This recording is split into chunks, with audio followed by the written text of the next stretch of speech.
A lot of people have been tagging me in this video, so I'm here to explain the backstory to this whole thing. Now, brace yourselves because this one is a graphic and a very long one. This all starts on the month of August 28th, 1984. An 18-year-old girl named Elizabeth went missing. Her parents went to a police station in their hometown in Austria and reported her missing. The police quickly launched an investigation that lasted weeks, but they turned up with nothing. A month later, her parents came back to the police station with a note, supposedly from their missing daughter.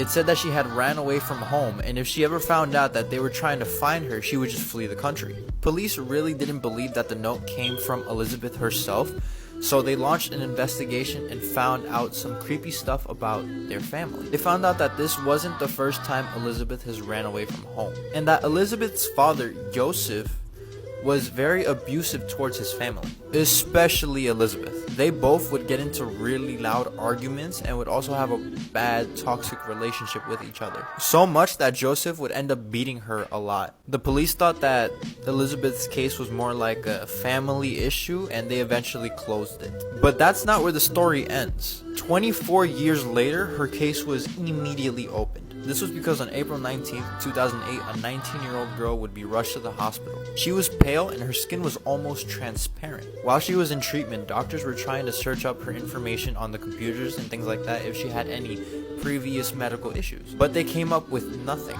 It was almost like she didn't exist. So they asked the only person that came with her, which was surprisingly the old man, Joseph. He was saying how he was the girl's grandfather and that her missing daughter had left a note with her at the front door that she couldn't take care of her anymore and that she was really ill, to please take her to the hospital. They managed to find Elizabeth, and Elizabeth and Joseph were both taken into custody and were interrogated in 2 different rooms. Now at this point, 24 years have passed and Elizabeth should look like she should be in her 40s, but authorities noticed that she looked more like she was in her 60s. She looked really pale and her skin was also transparent, much like her daughter, and her hair was full white, like all white. They interrogated Elizabeth first and they told her if God forbid anything happened to her daughter, she would be held responsible for whatever happened next. Elizabeth finally spoke and she told one of the most terrifying stories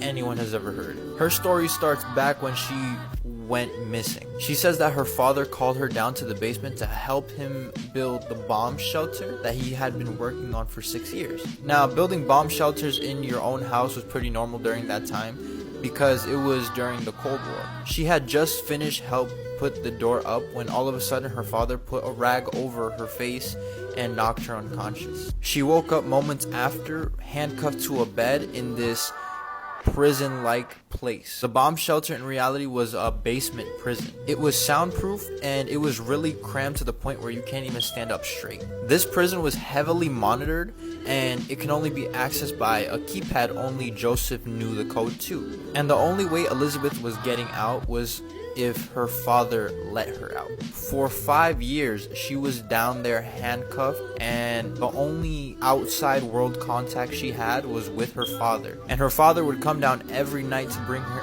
the basic supplies and to rape her. As far as the wife and the other kids knew what their father was doing, they thought that he was just working downstairs because each time he came from the office, he would go straight to the basement. In 1988, Elizabeth became pregnant with Joseph's child. And instead of taking Elizabeth to the hospital and having a regular delivery for the child, he handed her a book based on pregnancy and a pair of scissors and told her good luck. That's when her first daughter was born. This happened a total of 6 times until the 7th child was born. 1996, the child was born with respiratory issues and she pleaded with Joseph to please take him to the hospital to get treated. He refused because he was scared that he would get exposed for what he was doing. So he said no, and in a couple of days the baby died in Elizabeth's arms. After the baby died, Joseph grabbed the body, put it in a stove and incinerated it like it was nothing. Every note that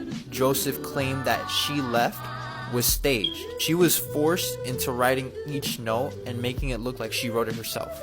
That's when in 2008, Elizabeth's eldest daughter got really sick and she pleaded with Joseph to bring her to the hospital. That's when Joseph said yes, and that's when like all his crimes came to light. Joseph was given a quick sentence to life in prison, and he is not having a fun time in prison right now. In fact, he is one of the most hated prisoners there. In 2016, he got really beat up to the point where he had all his teeth knocked out. He is now in solitary confinement, and he will be eligible for parole in 2024 when he is 89 years old. Like and follow for more.